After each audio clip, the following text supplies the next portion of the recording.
break, short break. Warm coffee, fresh இருக்கீங்களா? But as I was telling, for the first day, first session, பரவாயில்லாம டைமுக்கே நம்ம start பண்ணி முடிச்சிருக்கோம். So I believe rest of it will go well. So very good. So John Lake பத்தியும் கரீம் லேக் பத்தியும் இந்த செஷன்ல கொஞ்சம் சொல்ல இஷ்டப்படுறேன்.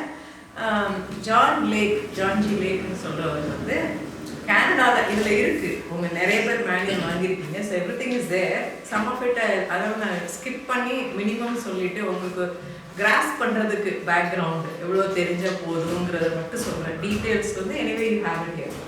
John Lake வந்து கனடால பிறந்துட்டு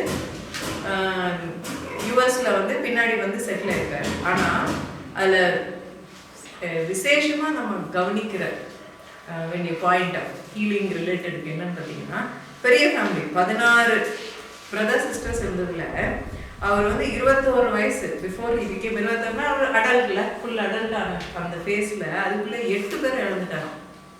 நம்ம கூட அந்த காலத்துல நம்ம பேரண்ட்ஸோட இல்லை கிராண்ட் பேரண்ட்ஸ் டிபெண்டிங் பண்ணிடுவாங்க வித் ஜெனரேஷன் யூ பிலாங் பார்த்தீங்கன்னா நிறைய 10 பிள்ளைங்களுக்கு மேலே இருக்கிறது காமன். இப்போ வந்து எல்லாம் 2 பிள்ளைங்க காமன் இதில் இருக்கும்.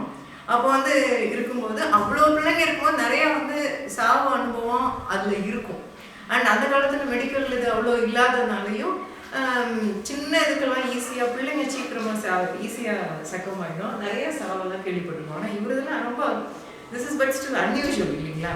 14ல் 8 பேரை 21 வயசுக்குள்ளே அவர் இறந்துட்டாருன்னா, இப்போ நம்ம பேசும்போது நீங்கள் சொன்னீங்க யார் ரிமம்பரிங் யாரை நம்ம இதுக்கு முன்னால் இந்த இன்ஃபர்மேஷன் தெரிஞ்சுன்னா நம்ம அவங்களுக்கு ஹெல்ப் பண்ணியிருக்கலாமோ, அவங்கள உயிரோட வீட்டிருக்கலாமோ அப்படிலாம் நம்ம நினைக்கிறோம்ல இப்போ. ஸோ அவர் அந்த அனுபவம் இருந்ததுனால அவருடைய ஹார்ட்ல எப்படி இருந்திருக்கும் திங்கிங் பாருங்க. தட் சிக்னஸ் அண்ட் டிசீஸ் மேலே அவ்வளோ ஒரு வெறுப்பு, இத்தனை பேரை இழந்தோம் இதனாலன்னு ஒரு மனசுல இருந்திருக்கும். அப்படி இருக்கும்போது இவர் வந்து அதுக்கப்புறம் இங்கே வராரு, ஆண்டவரை ஏற்றுக்கொள்ளாத மெத்தடிஸ்ட் இதில் இது டீட்டெயில்ஸ் இருக்கும் இதெல்லாம். பட் சிக்னிஃபிகண்ட் பாயிண்ட் மட்டும் சொல்கிறேன் நான். அவர் ஒய்ஃப் கல்யாணம் ஆகி ஒய்ஃப் சடனாக ரொம்ப சிக்காகிறாங்க. அப்போ தான் இவருக்கு வந்து ஆல்ரெடி நம்ம 8 பேரை இழந்திருக்கோம். இப்போ வந்து ஒய்ஃப் சிக்காகிறாங்கன்னா அப்போ சிக்கானா இழந்து போகிறது தான் ரிசல்ட்டு. இந்த மைண்ட் செட்டில் இருக்கிறவருக்கு இதையும் நம்ம இழக்க போகிறோமா அப்படிங்கிற ஒரு ஃபியர் வந்து தான் எப்படியாச்சும் இதுக்கு சொல்யூஷன் கண்டுபிடிக்கணும் போது ஹீ கேம் டு நோ கேள்விப்படுறாரு. ஜான் அலெக்சாண்டர் டோவிங்கிறவர் வந்து சிகாகோவில் இருக்கார். அவருடைய ஊழியத்தில் அவர்கிட்ட போய் ஜாயின் பண்ணிக்கிட்டவங்க நிறைய பேர் வந்து ஹீலிங் பெற்றிருக்காங்கன்னு கேள்விப்படுறாரு. அப்போ கண்டிப்பாக வந்து அப்போ நம்ம ஒய்ஃபுக்கு வந்து அங்கே அனுப்புவோம். இவர் ஃபஸ்ட்டு எப்படி ட்ரை பண்ணுறாருன்னா, ஒரு அந்த காலத்தில் இப்போ நம்ம ஃபோனு ஒரு தந்தி டெலகிராம் கொடுக்குறாரு. அந்த டெலகிராமை டோவி கையில் வந்த உடனே அவர் ஜெபம் பண்ணுறாரு. அதே நேரத்தில் இந்த அம்மா ஹீல் ஆகுறாங்க. ஸோ இந்த அனுபவத்தை பெற்ற உடனே திஸ் இஸ் கிரேட், இப்படி ஒரு அவருக்கு ஒன்று தெரிஞ்சிருக்குன்னா நான் அவர் கடையில் போய் உட்காந்து நான் படிக்கணும்னு சொல்லிட்டு எல்லாத்தையும் விட்டுட்டு அவங்க போகிறாரு. போய் அவர் கடையில் இதை கற்றுக்கொள்ளணும்னு இவருக்கு moves to study under him. அப்படி தான் ஜான் லேக் போய் ஜான் அலெக்சாண்டர் டோவி கிட்ட கற்றுக்கொள்றாரு. ஆனால் அங்கே டோவியோடைய ஊழியம் எப்படிங்கிறத ஒரு கவனிச்சு பார்த்தீங்கன்னா, பயங்கரமான ஊழியம் விசுவாசத்தில் செய்கிறாங்க.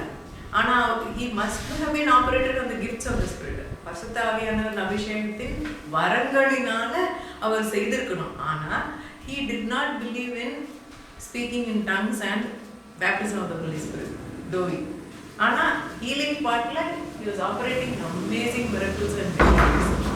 அப்படி இருந்த அந்த இதில் போய் அவருக்கு அடியில் தான் கற்றுக்கொண்டு அப்போ எந்த பேசிஸில் அந்த டீச்சிங் இருந்திருக்கும் பார்த்தீங்கன்னா, விசுவாசத்தினால நம்ம செய்ய முடியும் அப்படிங்கிறது அதை அங்கே கற்றுக்கொண்டு இவர் வந்து ஜான் லேக் வந்து அப்போ அந்த டைமில் தான் வந்து இந்த 1904 அசூசா ஸ்ட்ரீட்லேருந்து பெந்தகோஸ்தே அனுபவம் இது வந்துட்டு இருக்கு. அப்போ அங்கே வந்து கிறிஸ்தவர்கள் மத்தியில் 2 எதிர்மறை இருந்து இது அதை பிலீவ் பண்ணாதவங்க அதை பிலீவ் பண்ணுறவங்க. ஸோ பிலீவ் பண்ணாதவங்க ரொம்ப அங்காரமாக 2 ஃபைட் இருந்துட்டு இருந்துச்சு அந்த டைமில். ரொம்ப அப்போஸ் பண்ணுறது ஸ்ட்ராங்காக இல்லை, இது வந்து கடவுளோட கிடையாது, தேவையில்லை, இது நம்ம இது எல்லாமே நம்ம ஒரு கொடுப்போம். எல்லா இடத்துலையும் டினாமினேஷனல் டிஃப்ரென்சஸ் இருக்க மாதிரி இருந்தது. அந்த டைமில் இவருக்கு அடியில் ஹீலிங் லேர்ன் பண்ணிட்டு ஜான் லேக்கு பசுத்தாவியின் அபிஷேகமும் அந்த அனுபவம் பெற்றுக்கொண்டு ஸ்பீக்கிங் இன் டங்ஸையும் லேர்ன் பண்ணி ரெண்டையும் சேர்த்து வல்லமையிலையும் கிரியை செய்ய முடியும், விசுவாசத்திலையும் கிரியை செய்ய முடியுன்றத புரிஞ்சு கற்றுக்கொண்ட கையோட அவர் வந்து ஆப்பிரிக்காவுக்கு போறார் மிஷினரியா. அங்க போனா புதுசா கிறிஸ்துவுக்குள்ள வந்தவங்களை தான் கற்றுக்கொண்டதை, அப்போ புதுசா கிறிஸ்துவுக்குள்ள வரவங்களுக்கு வந்து என்ன இருக்கும், அந்த டினாமினேஷன்ல இருக்கிற அந்த டிஃபரன்சஸே தெரியாது. பேபிஸா பிளாங்க் ஸ்லேட்டா வர்றாங்க. இப்போ எதுவுமே ஆல்ரெடி இருக்கிறத இப்போ நம்ம அழிக்க வேண்டிய தேவையில்லை, தப்பா இருக்கிறத அழிக்க வேண்டியது. அப்படி இருக்கவங்களுக்கு இவர் சொல்லி கொடுக்கவும் அவங்கள மிஷினரியா உடனே அனுப்புறாரு. அவங்க போய் ஊழியத்தில் அங்கே பண்ணும்போது அவங்க நிறைய அற்புதங்களையும் அடையாளங்களையும் பார்க்குறாங்க. இப்படி அவர் அங்கே ஊழியம் செஞ்சுட்டு இருந்தார். ஆனால் அங்கே வந்து இம்மிடியேட்டாக அவருக்கு தடை, எப்படி பிசாசு எதிர்ப்பு கொண்டு வரோம்னா அவருடைய வாழ்க்கையில் அவர் மனைவியை அவர் இழந்து போகிறார். சீக்கிரமாக இழந்துட்டு பிள்ளைகள் சின்னதாக இருக்குது, பிள்ளைகளை வளர்க்க கஷ்டப்பட்டோன்னா மொத்தத்தில் ஒரு 5 வருஷம் அங்கே ஊழியம் செய்துட்டு திரும்ப அமெரிக்காவுக்கு வந்துடுறாரு.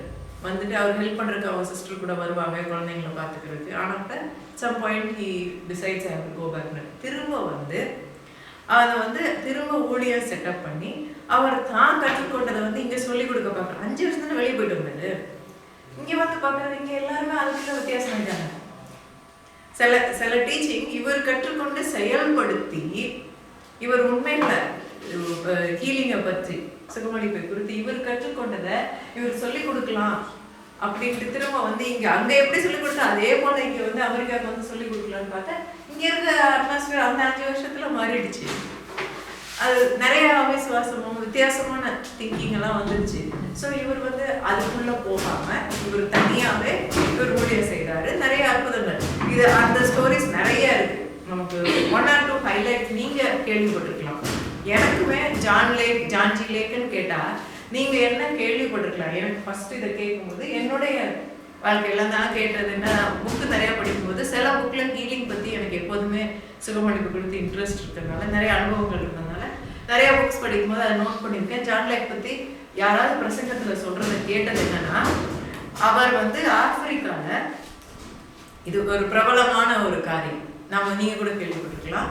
பிளேக்குன்னு ஏதோ ஒரு நம்ம இப்போ கோவிட் மாதிரி ஒன்று வந்த டைம்ல எல்லாருக்கும் தொற்று நோய், பயங்கரமான தொற்று நோய் இருந்த பீரியட்ல இவர் மட்டும் தைரியமா போய் செய்வார்.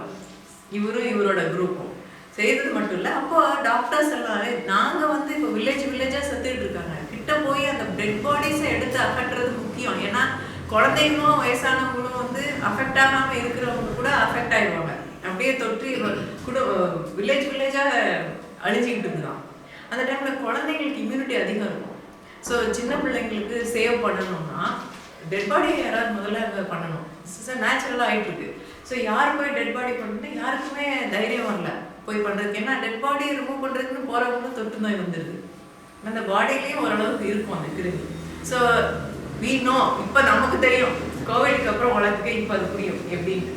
அந்த மாதிரி இந்த சூழ்நிலையில் இவருடைய டீமும் இவர் ட்ரெயின் பண்ண கொஞ்சம் ஊழியக்காரங்களும் சேர்ந்து நம்ம போகலாம் அப்படின்னு போய் இவங்க அகற்றுறாங்க.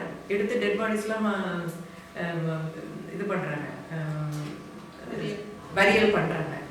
பண்ண முடியுது இவங்களால, ஆனால் இவங்களுக்கு வரல. ஸோ அந்த டாக்டர்ஸும் மெடிக்கல் எல்லாருமே வாட்ச் பண்ணுறாங்க இவங்கள தூரத்துலேருந்து. இவங்க கிட்ட இருந்து நியூஸ் வருமா, இவங்கள சாவு இருக்கும் அப்படின்னு எதிர்பார்க்குறாங்க. இவங்கள யாருக்கும் எதுவும் வரல, ஒன்றும் ஆகல. அப்புறம் கொஞ்ச நாள் அப்சர்வ்லாம் பண்ணிட்டு இது என்னதான் இருக்குன்னு சொல்லி கூப்பிட்டு, என்ன சீக்ரெட் வச்சிருக்கீங்க, ஏதோ ஒரு மருந்து வச்சிருக்கீங்க நீங்க, some formula you have which you are not giving, please give. எல்லாருக்கும் பிரயோஜனமா இருக்கும், நம்ம தேசத்துல நிறைய பேருக்கு பிரயோஜனம், சொல்லுங்க கொடுங்க அப்படின்னு கேட்கணும். கேட்டா இவரு ஒன்றும் இல்லைன்னு சொல்ல நம்ப மாட்டேங்கிறாங்க. அப்புறம் கடைசியில நான் சொன்னா நம்ப மாட்டேங்கிறீங்க, என்ன சீக்ரெட்னா எங்களுக்குள்ள நமக்குள்ள இருக்கிற ஆவியானவர் அந்த வல்லமை, தட் வல்லமைன்னா அது என்னது, அந்த ஜீவன், that is life, that is so powerful. இந்த கிருமி அதை பட்ட மாத்திரத்துல நம்மளோட இருக்கிற அந்த ஜீவனுடைய அந்த வல்லமையை அது தொட்ட மாத்திரத்துல அது சாகணும். அது நம்மளை அஃபெக்ட் பண்ணுதுன்னா அப்ப அது பவர்ஃபுல் இல்லையா? நமக்குள்ள இருக்கிறது அதை விட நம்ம கிரேட் அப்படின்னு நம்ம பிலீவ் பண்ணீங்கன்னா நம்மளோட கான்டாக்ட்ல வரும்போது if this only should overtake that, அந்த பிரின்சிபல் தான் சிம்பிள் அப்படின்னு சொல்றாரு. சிம்பிளா நம்ப முடியல. ஸோ அவங்க வந்து நான் ப்ரூவ் பண்ணுறேன், மைக்ரோஸ்கோப்பில் வச்சு பாருங்களேன், ஒரு கிருமி இருக்கக்கூடிய அந்த ஃப்ராத்தை ஏதோ எடுத்துகிட்டு வந்து மனுஷன் இருக்கிறது வந்து என்னுடைய கையில் மைக்ரோஸ்கோப் வச்சு போட்டு பாருங்க, போட்டு பார்த்தாங்க. பார்த்தா மைக்ரோஸ்கோப்பில் அது இருக்கு கிருமி. ஃபஸ்ட்டு இவர் கையில் போட்டோம்னா அது செத்து போகுது. That virus dies, virus or bacteria, whatever it dies. They say it is malaria actually. We know it as plague ன்னு சொல்றாங்க, அது மலேரியா தான், பாக்டீரியா. ஸோ அது பட்ட மாத்திரத்தில் அது சாகுது. அப்போ என்னது, நமக்குள்ள இருக்கிற அந்த ஜீவனுடைய வல்லமை, அந்த ஆவி, that life of God in each one. அப்போ அவருக்குள்ள இருக்கிற அதே கிறிஸ்தவர், நம்ம ஒவ்வொரு கிறிஸ்தவருக்குள்ளே அதே தானே இருக்கு. ஒன்லி திங் நம்ம அதை விசுவாசிக்கலாம், நம்ம அறிஞ்சு கொள்ளலாம், இப்படி நம்ம பண்ண முடியும். We can exude that power. இதை வந்து நமக்குள்ள இருந்து இதை நம்ம வெளிப்படுத்த முடியுங்கிறது நமக்கு தெரியல. நம்ம பயந்தோம்னா அது மேற்கொள்ளும் இல்லையா. நம்ம விசுவாசம் தான், அவிசுவாசம் தான் சொல்ற அந்த தடைக்கு இருக்குது. ஸோ இந்த இதை வச்சு நம்ம கேள்விப்பட்டிருக்கலாம். நீங்க யாரும் கேள்விப்பட்டிருக்கலாம், இந்த கதையை கேள்விப்பட்டிருக்கீங்க. ஸோ நம்ம இதை பத்தி அறிஞ்சுக்கோம். ஸோ இந்த பிரின்சிபிள், இந்த பேசிஸ்ல தான் இவர் வந்து இங்க ஹீலிங் ரூம்னு இங்க வந்து அமெரிக்காவுக்கு வந்து ஸ்டார்ட் பண்ணி ட்ரெயின் பண்ணாங்க.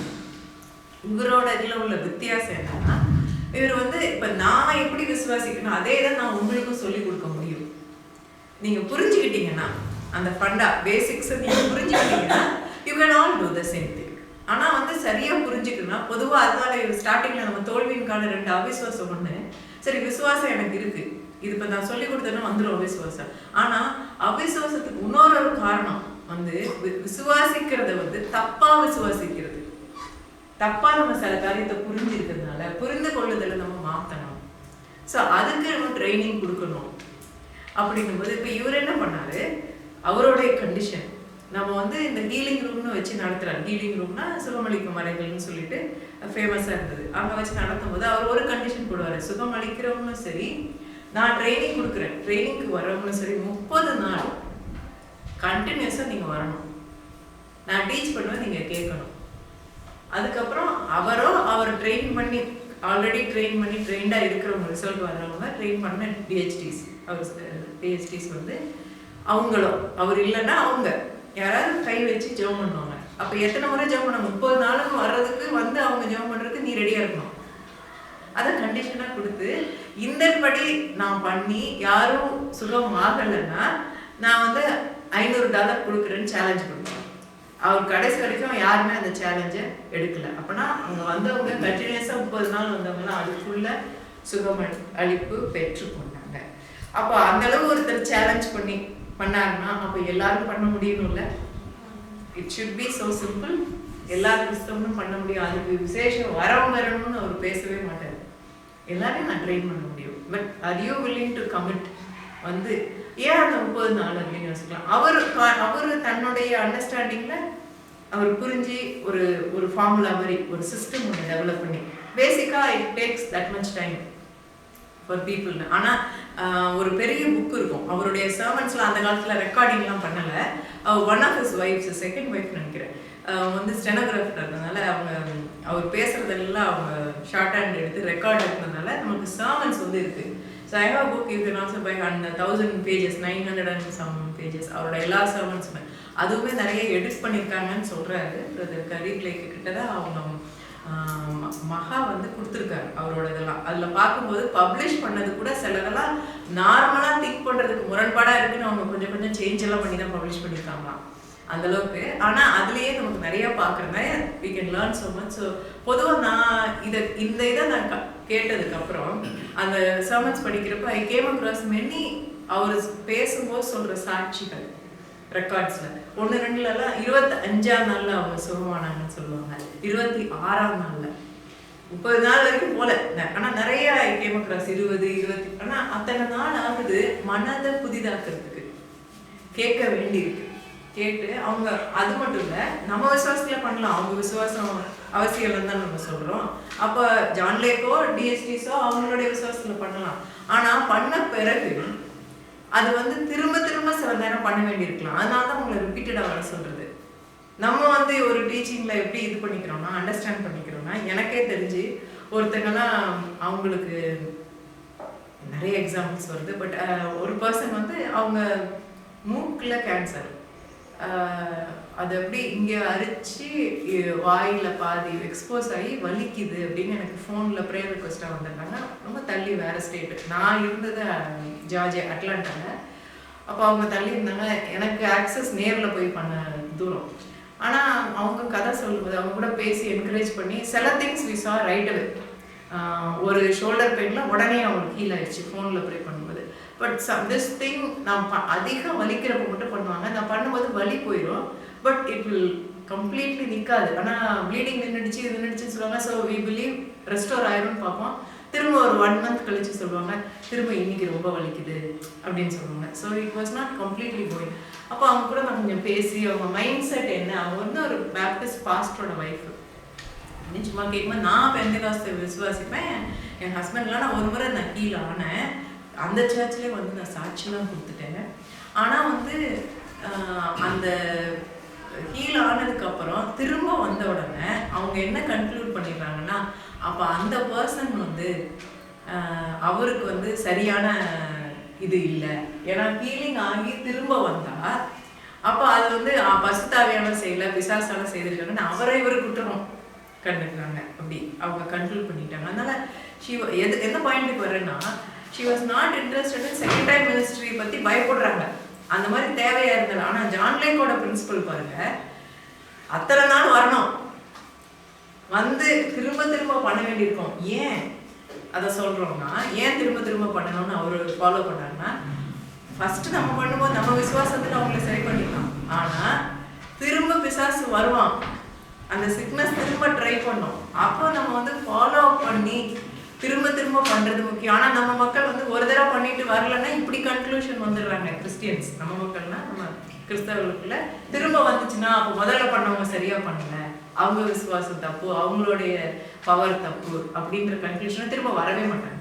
ஆனால் இவர் வந்து கண்டிஷன் போட்டு, இவர் பாப்புலர் ஆனதுக்கு அப்புறம் ரிசல்ட்ஸ் பார்த்தாங்க, கண்டிஷன் போட்டு நீங்கள் 20-30 நாள் வரதா இருந்தால் தான் நான் ஏற்றுக்குவேன் அப்படின்னு சொல்லி பண்ணும்போது செகண்ட் டைம் 3 அத்தனை முறை வேணும்னாலும் திரும்ப திரும்ப நம்ம பண்ணலாம் அப்படிங்கிற தப்பு இல்லைங்கிறத அவர் நிரூபிச்சார். நமக்கு வந்து நம்ம எதை நம்ம பேசினாலும், நான் இது இன்னும் கூட அந்த ஹிஸ்ட்ரியில தான் இருக்கேன், டீச்சிங்குள்ள போல, பட் ஏதோ ஒரு பாயிண்ட் நம்ம உங்களுக்கு சொன்னாலும் அந்த பாயிண்ட் வந்து வசனத்திலிருந்து அந்த ஆதாரம் இருந்தால் தான் நமக்கு இந்த செகண்ட் டைம் பண்ணலாங்கிறது எந்த பேசிஸ்ல நம்ம சொல்லலாம்னா, ஜீசஸ் செகண்ட் டைம் பண்ணாரா, ஏசுவாமி பண்ணாரா, செகண்ட் டைம் பண்ண வேண்டி இருந்துச்சா? ஏசாமிக்கு பண்ண வேண்டி இருக்கக்கூடாது. அந்த ஒரு இடம் இருக்கு, அவர் வந்து இன்னும் அவனுக்கு ஹீலிங் நடந்துட்டே இருக்குன்னு முடியல, இட்ஸ் இன் ப்ராசஸ். கடந்து எப்படி என்ன பார்க்குறேன்னு கேட்குறாரு. எனக்கு வந்து மனிதர்கள் வந்து மரங்களை போறதுக்காக தலைகீழ அதெல்லாம் சொல்றான். சொன்னதுனால அவர் திரும்பவும் அவனுக்காக 2வது முறை ஐ பிலீவ், நான் சுவாசிக்கிறேன், அது ஆண்டவர் வந்து நமக்காக தான், அது நம்மளுடைய விசுவாச சூழ்நிலைக்கு ஏற்ற மாதிரி நம்ம அது ஒரு பிரசிடென்ட் ஒன்று நமக்கு வச்சிருக்காரு முன்னோடியா. நமக்கு ஒரு முறை மட்டும் அவர் பண்ண வேண்டியது. அதனால நம்ம இந்த மெத்தட்ஸ் ஓகே, இது not even methods, we are not teaching methods. இதெல்லாம் வந்து எப்படியெல்லாம் பிரின்சிபல்ஸை புரிஞ்சுக்க வைக்குங்க, வார்த்தையில காட்டி சில பிரின்சிபல்ஸை புரிஞ்சுக்கிட்டா நம்ம சூழ்நிலையில, நீங்க டெய்லி ஃபேஸ் பண்ற சூழ்நிலையில என்ன வந்தாலும் அதுக்கு நம்ம இந்த அனுபவங்களையும் இந்த இதையும் யூஸ் பண்ணி, பட் பிரின்சிபல்ஸை யூஸ் பண்ணி உண்மைகளை உபயோகப்படுத்தி நம்ம பண்ணலாங்கிறதுக்கு தான் சொல்றோம். ஸோ ஜான் லேக்குக்கு திரும்ப வருவோம். ஸோ அதனால தான் இவர் இப்படி ஹீலிங் ரூம்ஸ் வச்சு ரிப்பீட்டடாக பண்ணுற மெத்தட் வச்சு 100% ரிசல்ட் பார்த்தாரு. அந்த நம்பர்ஸ்லாம் நீங்கள் பார்த்துக்கலாம், நான் ட்ரை பண்ணல, இங்கிலீஷ் டு தமிழில் ஸ்ட்ரகிள் பண்ணுவேன். ஸோ இருக்குது சுகமளிக்கும் அறைகள் சரித்திரம். இதில் ஒரு பேராகிராஃப் ஒரு 2 பக்கம் இருக்குது. நான் யூஸ்வலாக வந்து நமக்கு அது தேவையில்லை, ஏன்னா இது அமெரிக்காவில் உள்ள கதை அப்படின்னு சொல்லி நான் விட்டுட்டேன். ஆனால் அப்புறம் நான் பார்த்தேன், எப்போதும் அதை சொல்ல மாட்டேன், பட் அமெரிக்காவில் என்ன நடந்தாலும் அது கொஞ்ச நாள் இங்கே வந்துடும். அதனால் இதை நீங்கள் புரிஞ்சுக்கிறது, ஏன் வந்து கரீப்லேக் வந்து இது ஒரு 2 பக்கம் எழுதியிருக்காரு இதை குறித்து அப்படின்னா, சுகமளிக்கும் அறைகளை பற்றிய உண்மைன்னு இருக்கும். என்னன்னா சுகமளிக்கும் அறை, அது வந்து போர்ட்லேண்ட் வெஸ்ட் கோஸ்ட் ஆஃப் அமெரிக்காவில், அங்கே தான் ஜான் லேக் போய் 2 இடத்துல பண்ணார். முதல்ல ஒரு இடத்துல பண்ணார், அப்புறம் இன்னொரு இடத்துல பண்ணார், கடைசியாக ஒரு இடத்துல பண்ணி அவர் ஹீலிங் செட்டப் பண்ணிக்கிட்டு இருந்த டைமில் பண்ணிட்டு அந்த ஒரு பர்டிகுலர் பில்டிங், ப்ரூக்கரி பில்டிங்கிற இடத்துல ஹீலிங் ரூம் வச்சு நடத்தினார். அதுக்கப்புறம் அதை விட்டுட்டு வேற இடத்துல கூட போயிட்டாரு. ஆனால் ரொம்ப நாள் அங்கே வச்சு பண்ணால் நிறைய அற்புதங்கள் நடந்தது.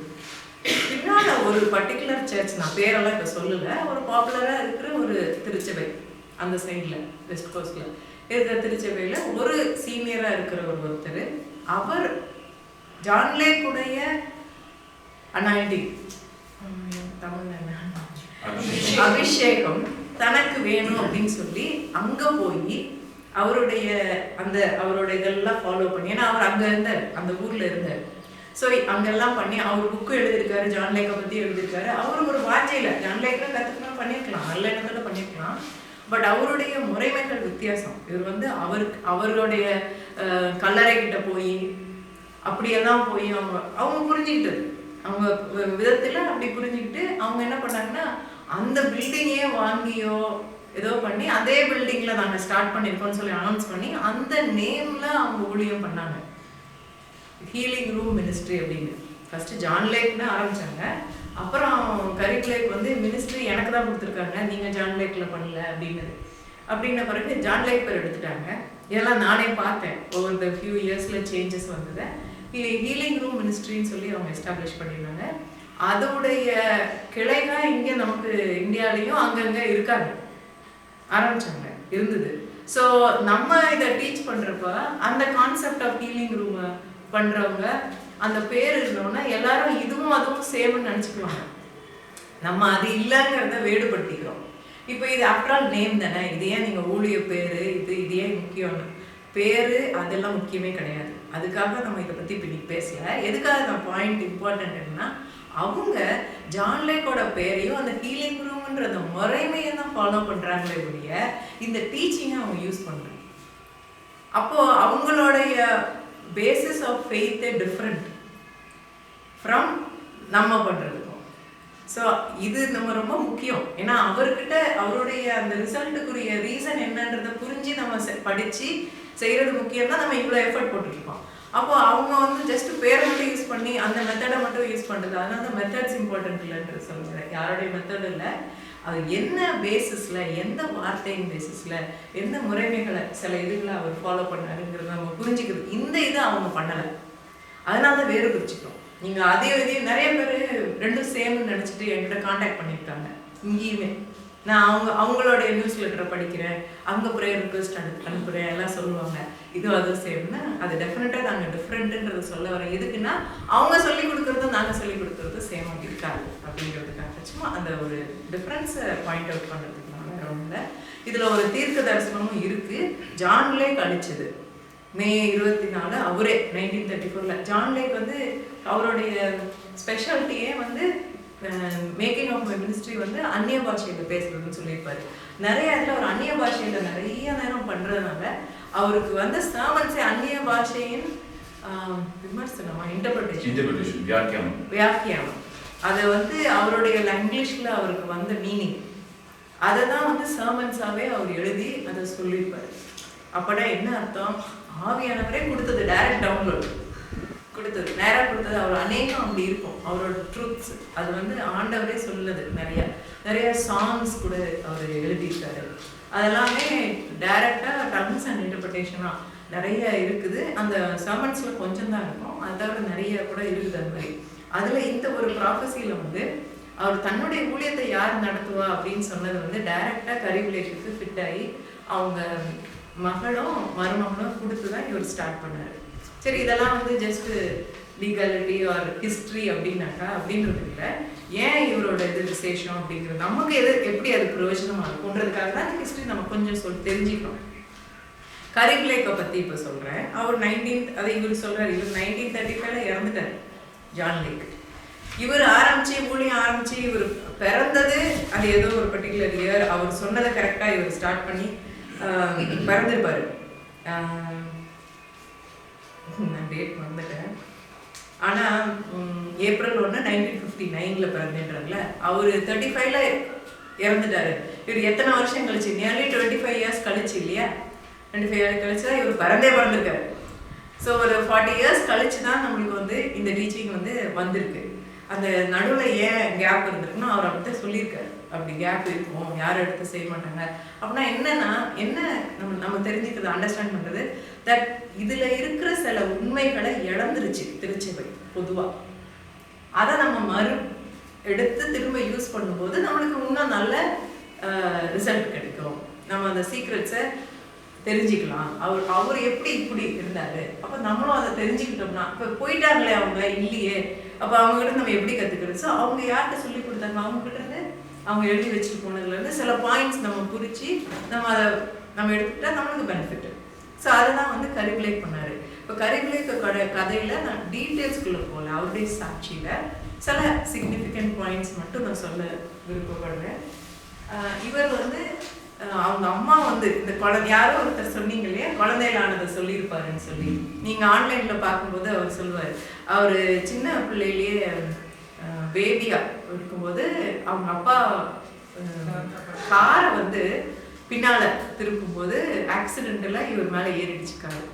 ஸோ தலையே இப்படி பிளந்துருச்சு அப்படிங்கிற மாதிரி. அது வந்து உடனே போய் ஸ்டிச்சஸ் எல்லாம் எடுத்து கொண்டு போய் கொடுத்து பண்ணியிருக்காங்க. ஆனால் ஒரு பீரியடில் இது ஒரு பிழைப்பாராக இல்லாத போது அவங்க அம்மா வந்து இவரை ஆண்டவருடைய ஊழியத்துக்குன்னு ஒப்பு கொடுத்து ஜெபம் பண்ணியிருக்காங்க.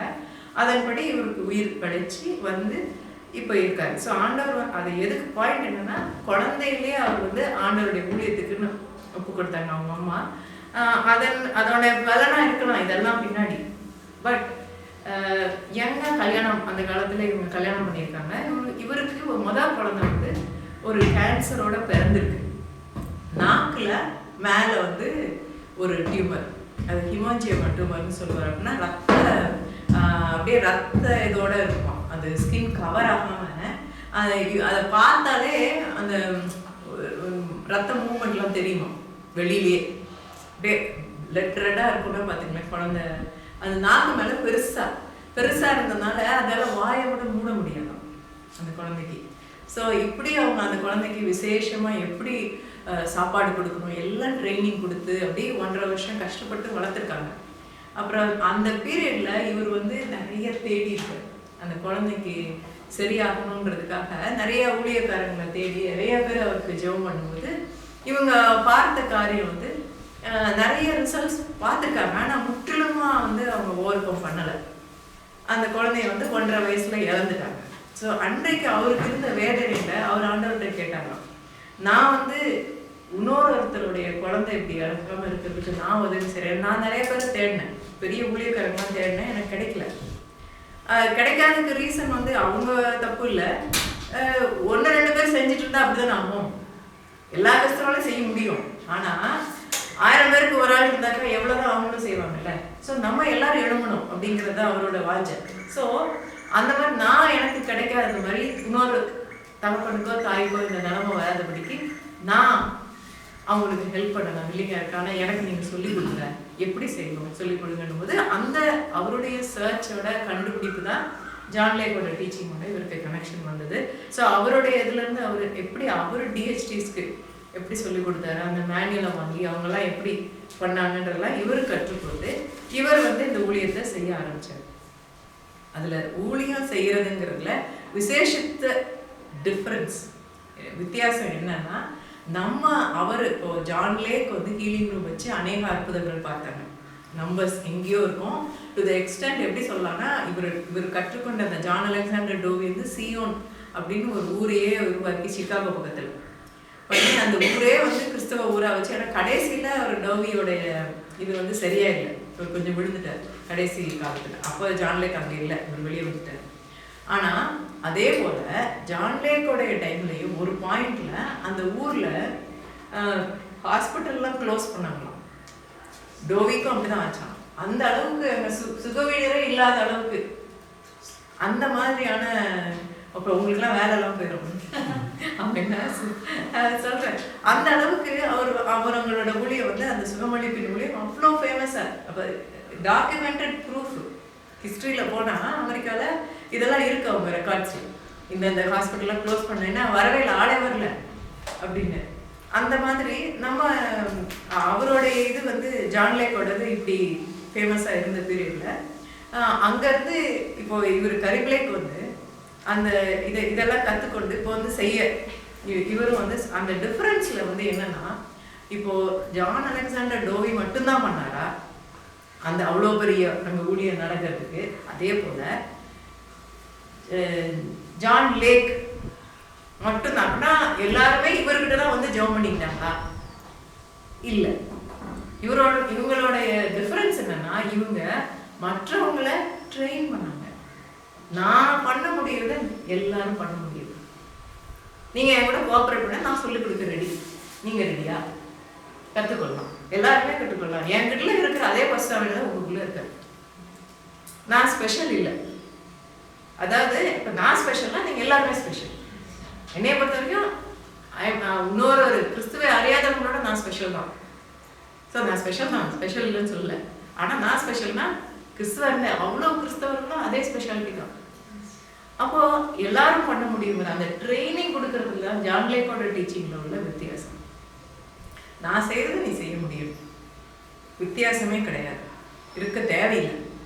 என்னை விட ஆக்சுவலி அவர் எப்படி சொல்லுவார்னா, கரீப்லேக்கு நம்ம அடுத்த ஜென்ரேஷன். இப்போ நான் வந்து என்னோட ஜென்ரேஷன்ல நான் வந்து எந்த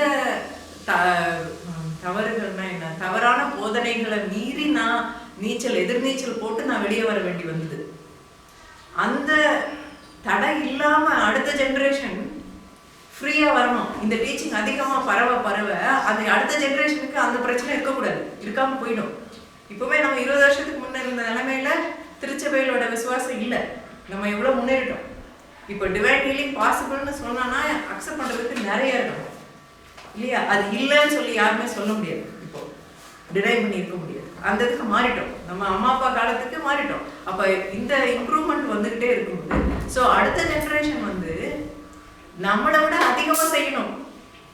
ஏன்னா நான் 40 வயசுல இருந்து தான் இதை கத்துக்க ஆரம்பிச்சேன். 45 வயசுல தான் இதை பத்தி கேள்வியே பட்டேன்.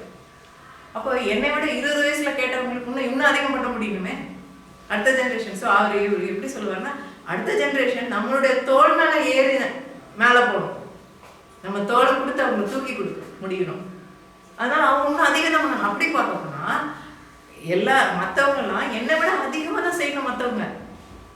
அப்படிதான் நம்ம நினைக்கணும். இல்லை என்னோட எந்த ஊழியக்காரனுமே நான் தான் பெரிய நான் சொல்லிக் கொடுப்பேன்னா நான் பெஸ்ட், நான் எக்ஸ்பர்ட், நான் சொல்லி கொடுத்தேன்னா என் அளவு நீங்க வரலாம். இல்லை, என் அளவு விட அதிகமாக நீங்களாம் போகணும். அப்படிதான் நம்ம முடியும். ஏன்னா அவர் அதானே சொல்லிட்டு போனாரு. ஏசாமி சொல்லும்போது 14 யோவான் 14 சொல்லும்போது என்ன சொன்னாரு, என்னை விட நீங்க அதிகமா செய்வீங்கன்னு தானே சொல்லிட்டு போனாரு. ஸோ கண்டிப்பா வந்து அவரே ஏசாமி அப்படி சொல்லிட்டு போனாரு. அப்போ அதிகமாக தானே செய்ய முடியணும். ஸோ அந்த சொல்லி கொடுக்கறதுல தான், இந்த ட்ரைனிங் கொடுக்கறதுல தான் இந்த 2 பேரோடைய வித்தியாசம். எனக்கு ஒன்று தெரியும், நான் ஸ்பெஷல், எனக்கு இந்த வரம் கொடுத்துருக்காரு. வரங்கள் உண்டு, வரங்கள்லாம் ஆப்ரேட் பண்றாங்க. ஆனா வரங்கள் மட்டும்தான் கிடையாது, எல்லாத்துலயும் வரங்கள்லயும் நம்ம கிரியை செய்யணும். அதிகாரத்தையும் உபயோகித்து ஒவ்வொரு கிறிஸ்தவனும் இயேசுவை போல செய்ய முடியணும். ஏசாமி சொன்னதை நம்ம வச்சு நம்ம செய்ய முடியுங்கிறது. அந்த இதுல தான் இவங்க 2 பேரோட இதுல டிஃப்ரென்ஸ். இதுல வந்து ஒரு சின்னதாக நான் எங்க வந்தேன் இந்த கதையிலன்னு சொல்லுவேன். நான் இப்போ சொன்ன மாதிரி 2011 நான் இதை ஃபர்ஸ்ட் கேள்விப்பட்டேன். அதுக்கு முன்னால வந்து ஒரு 2 இயர்ஸ் நீங்க நிறைய பேர் சொன்னீங்க அது மாதிரி ஆண்ட்ரூ ஓமாப்போட டீச்சிங் நிறைய பார்த்துட்டு இருந்தேன். ஒரு 2 இயர்ஸ் ஃபுல்லாக அவரோடதே எல்லாத்தையும் பார்ப்பேன். அங்கே பாஸ்டன் அமெரிக்காவில் போய் என் ஹஸ்பண்டோட 2007லேருந்து 12 வரைக்கும் நாங்கள் வந்து இருந்தோம். பாஸ்டன் ஏரியாவில் இருந்தப்போ வீட்டிலே தான் இருப்பேன். ஸோ இதுக்கு முன்னாலேயே ஆண்டோடைய ஊழியத்துக்குன்னு என்னை நான் ஒப்பு கொடுத்துருந்தேன். 1995ல் விசேஷமாக ஒரு பர்சனல் அனுபவத்தோட நான் வந்து எனக்கு வாழ்க்கையில் இஷ்டம் இல்லை அப்படின்னு சொல்லி என்னை வாழ்க்கையை முடித்து கொள்ளலான்ற முடிவுக்கு வந்திருந்தேன். எனக்கு பிள்ளைகளே இல்லைங்கிறதுல ஒரு வருத்தமாக இருந்தேன், நிறைய பிரச்சனைங்க. ஆனால் அந்த 95ல் ஆண்டவர் என்னை வந்து அந்த யாருக்குமே தெரியாமல் நான் வந்து முடிவெடுத்து தற்கொலை செய்யலான்னு நான் நினச்சிருந்த டைமில் ஒரே ஒரு இது மட்டும் ஜீசஸ் கால்ஸோட மேகசின் வந்து அங்கே இருந்துச்சு டேபிளில். ஸோ வந்து ஆண்டவரே நான் அவரை அறிஞ்சு 14 வயசுலேருந்து ஆண்டவரோட இருக்கேன். ஆனாலும் அந்த மன விரக்தியில் உங்களுக்கு ஒரு சான்ஸ் கொடுக்குறேன், இந்த இதில் நான் ஒரு ஃபோன் பண்ணுறேன்னு சொல்லி ஒரு ஃபோன் பண்ணேன். அங்கே அடுத்த லைனில் வந்து ஒரு சிஸ்டர், நான் செகண்ட் பெட்டில் இருக்கோம், எஸ்டிடி இருக்கோம். குயிக்காக நான் ஒன்றுமே சொல்லலை, நான் அழுதேன், வெறும்ல அழுதேன், டீட்டெயில்ஸ்குள்ளேயே போகல. ஆனால் அவங்க வந்து நான் அழுகிறத வச்சு அவங்க ஜெபம் பண்ணி எனக்கு விடுதலை. அதோட எனக்கு அந்த ஃபீலிங் போயிடுச்சு. 5 நிமிஷம் ப்ரேயரில், 5 நிமிஷம் ஒரு ஃபோன் காலில் I came out of that. ஆண்டவர் என்னைய ரட்சித்தார். நான் அதனால் அன்றைக்கு நான் என்னை ஒப்பு கொடுத்தேன். நான் இன்னைக்கு வந்து யாருக்குமே தெரியாது நான் அந்த முடிவு எடுத்ததோ. நான் தனியாக இருந்தேன் வீட்டில், யாருக்குமே தெரிஞ்சிருக்காது. ஆண்டவர் மட்டும் தெரியும். அவர் தான் என்னைய விடுதலை செய்தார். ஸோ இன்றைக்கு நான் அதுக்கப்புறம் இனிமேல் நான் வாழ்கிற வாழ்க்கை உங்களுக்காக, அப்படி என் வாழ்க்கையை நான் ஆண்டவருக்காக ஒப்பு கொடுத்தேன். அந்த டைமில் ஆக்சுவலி நான் பிஹெச்டி பண்ணிட்டு இருந்தேன். ஆனால் முடிச்சு டீச்சிங் மேலே ரொம்ப விருப்பமாக இருந்தேன். ஆனால் அப்போவே எனக்கு ஆண்டவர் வந்து நான் சொல்கிறப்ப நான் ஒப்பு கொடுத்துட்டேன். ஆனால் கெரியரை விடல. அப்போ 8 இயர்ஸ் அதுக்கப்புறம் நான் வேலை பார்த்தேன். யூஎஸ்க்கு என் ஹஸ்பண்ட் போனப்போ அந்த நேரத்தில் எனக்கு இப்போ நீ வந்து முழு நேரத்துக்குன்னு. ஸோ 5 வருஷம் அவங்க போய் வீட்டில் உட்காந்துருந்தேன். ஆனால் அந்த நேரத்தில் ஐ குட் ப்ரிப்பேர். இதெல்லாம் ரொம்ப ஆழமாக நிறைய சர்ச் பண்ணி படித்து ஒன்றொன்னா எனக்கு காட்டிகிட்டு வந்தார். அப்போ ஆண்ட்ரூ வார்மக் டீச்சிங் வந்து பழைய உடன்படிக்கையின் சிந்தனையிலேருந்து புதிய உடன்படிக்கையின் சிந்தனைக்குள்ளே என்னை மாற்றுறதுக்கு உதவி செய்தது. இங்கேவே 1 இயர் நான் வெயிட் பண்ணும்போது வாட்ச்மேன் நீயோட ஒரு புக்கு, அதன் மூலமாக எனக்கு வந்து spirit, soul and body difference எனக்கு அழகாக சொல்லி கொடுத்தாரு. உங்கள் ஒவ்வொருத்தருக்கும் இந்த ஜேர்னியில் ஒவ்வொரு இடத்துல இருப்பீங்க. பட் எனக்கு இதெல்லாம் வந்தபோது இதுக்கு முன்னாலேயே வந்து ஊழியத்துக்குன்னு கொடுத்துட்ட பிறகு வேலை பார்த்துட்டே இருந்தாலும், காலேஜில் டீச் பண்ணிட்டு இருந்தாலும், சில ஊழியங்களில் போய் வாலண்டியர் பண்ணிடுறேன். சிபிஎன் ஜாஸ்மேர்லாம் பண்ணிட்டு இருந்தேன். ஸோ ப்ரேயர் கவுன்சிலராக ஃபோனில் நான் என்னால் முடிஞ்சது செய்வேன். அப்போ நிறைய அற்புதங்களை ப்ரேயர் பண்ணும்போது நான் பார்த்தேன். நிறைய காரியம் டெலிவரன்ஸ் ரிலேட்டட், விச் கிராஃப்ட் ரிலேட்டட்லாம் நிறைய வரங்கள் சொல்லலாம். இப்போ புரிஞ்சிக்கும் போது எனக்கு வந்து இப்போ பிசாசை குறித்த காரியங்களை புரிஞ்சு கொள்றதுக்கு, இதை ஐடென்டிஃபை பண்ணி எப்படி ப்ரே பண்ணோம் ஆண்டவர் சொல்லி கொடுத்து நிறைய வெற்றி பண்ணேன். அதெல்லாம் இந்த பேக்ரவுண்டு, இந்த எக்ஸ்பீரியன்ஸு இருந்தாலும் இந்த டீச்சிங்கில் வந்து 2011 பிரதர் கரியோட இந்த ஹீலிங் டீச்சிங்கை பற்றி கேட்குறப்ப ஃபஸ்ட்டு எனக்கு தெரிஞ்ச ஒரு வித்தியாசம் இதுதான். எனக்கு வந்த, நீங்கள் ஒவ்வொருத்தரும் உங்கள் இதில் நீங்கள் டிஃப்ரென்ஸ் பார்க்கலாம். எனக்கு தெரிஞ்ச ஒரு வித்தியாசம் என்னென்னா, எனக்கு வந்து ஜெபா மினிஸ்ட்ரி, ப்ரேயர் மினிஸ்ட்ரியில் இருந்தேன். தெரியும், ப்ரேயர் பண்ணுவேன், ஆண்டவர்கிட்ட கேட்பேன், விடுதலை பெற்றுக் கொடுப்பேன் இன்னொருத்தருக்காக. அதுதான் என்னுடைய ஊழியமாக. அப்புறம் ஸ்பிரிச்சுவல் வார்ஃபேரையும் புரிஞ்சிருந்தேன். இன்டர்செஷன் நிறையா ஊழியக்காரங்களோட வரும்போது, அங்கே ஹைதராபாத்துக்கு ஊழியக்காரங்க வரும்போது நாங்கள் ப்ரிப்பரேட்டரி மீட்டிங்ஸ்லாம் பண்ணும்போது அதெல்லாம் கூட பண்ணியிருக்கேன். அதில் நாங்கள் நிறைய வந்து விச் கிராஃப்டும் பிசாசனுடைய ஆதிக்கத்தில் இருக்கவங்கள விடுதலை பெற்றுக் கொடுக்க டெலிவரன்ஸ் மினிஸ்ட்ரியும் புரிஞ்சிருந்தேன் ஓரளவுக்கு. என்னுடைய பர்சனல் ப்ரேயர் பண்ணுறதுலேயே சின்ன சின்ன விதமாக நிறைய தெரிஞ்சு வச்சுருந்தேன். ஆனால் இவர்கிட்ட வந்தப்போ தான் ஃபஸ்ட் டைம் இந்த டிஃப்ரென்ஸ் என்ன நான் கண்டுபிடிச்சேன்னா, ஹீலிங்காக ஜெபம் பண்ணி நிறைய பேருக்கு ஹீலிங் பெற்றதை பார்த்துருக்கோம். ஸ்பிரிச்சுவல் வார்ஃபேர் இது ரெண்டையும் செப்பரேட்டாக தான் வச்சுருந்தேன். ஆனால் ஃபஸ்ட் டைம் இவரோட இதில் நான் பார்க்கும்போது ஹீலிங் இஸ் வார்ஃபேர். சுகமளிப்பு வந்து அது வந்து ஒரு ஆவிக்குரிய போராட்டம் அப்படிங்கிறத புரிஞ்சு இது ரெண்டையும் இந்த பிரின்சிபலை இதில் அப்ளை பண்ண பிறகு இப்படி ரிசல்ட்ஸ் பார்க்க ஆரம்பித்தேன். ஸோ அந்த பாயிண்ட், அந்த ஆங்கிளில் நான் ஃபஸ்ட்டு டைம் பிஹெச்டி கேட்ட பிறகு தான் இதை புரிஞ்சுக்கொண்டேன். தட் இது இந்த கனெக்ஷன் எனக்கு இதுக்கு முன்னால் தெரியல. ஹீலிங்காக நம்ம வந்து பிசாசு தான் இதோடைய பேக்ரவுண்டு, இது அவன் தான் கொண்டு வரான், அவன் தான் கொண்டு வருது, ஆண்டவர் கிடையாதுன்னு. அதற்கு அந்த புதிய உடன்படிக்கையின் சிந்தனைக்குள்ளே நம்ம வர்றது ரொம்ப தேவை. 2 ராஜ்யம் இருக்குது.